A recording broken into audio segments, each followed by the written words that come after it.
Hello everybody, welcome to Mastering Solutions again. In this question now we're moving on to single slit diffraction. Let's make a list of everything that they're giving to us in this equation. To start off this question, we know the equation that we'll be utilizing is y is equal to p L lambda over a. Now remember, we're changing some of the variables now that we're talking about single slit diffraction, which are going to be different from diffraction gratings and thin films and things like that. So L is going to stay the same. Lambda, of course, is going to stay the same.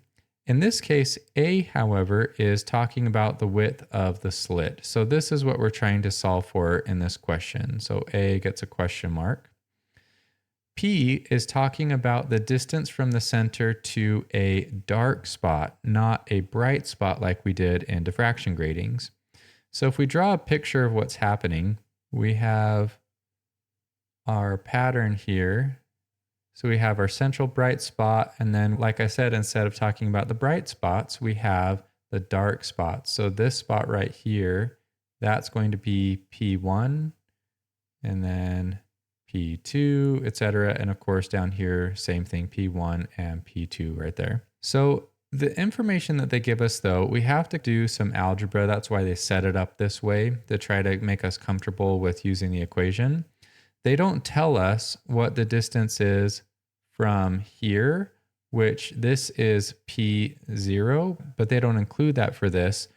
We only use P1, P2, etc. We don't ever use a P0 for these equations. They tell us what the delta y is between the first and the second minimums. And we're having to use that along with the wavelength and the L to figure out what the width of the slit was for this.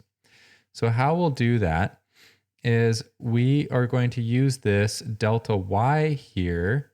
And so what is delta y? Delta y is always equal to the y final, or we'll say y2 minus y initial, which we'll say is y1. Well, they give us this equation. This is y. So let's plug this in down here for both of them. And the only thing that I'm going to change is we'll say p for the first one and for the first minimum, and I'll change p for the second minimum.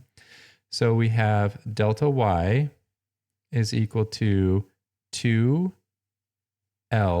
over A minus 1L lambda over A. So to simplify this for delta y, and remember this is subtraction, so we can't just start going along and canceling things here. We're going to have delta y is equal to L lambda over A for this case. So now we can rearrange this, and delta y and A basically just swap places. So A is equal to, because we're multiplying both sides by A, and then dividing back over the delta y, L lambda over delta y.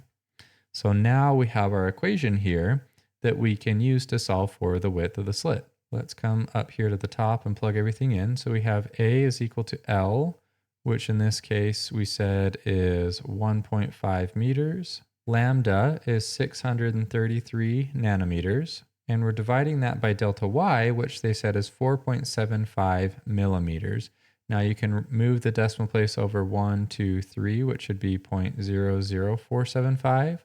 Or I like to just leave it and say 4.75 times 10 to the negative 3 meters. Now I don't have to worry, did I move the decimal place wrong or something?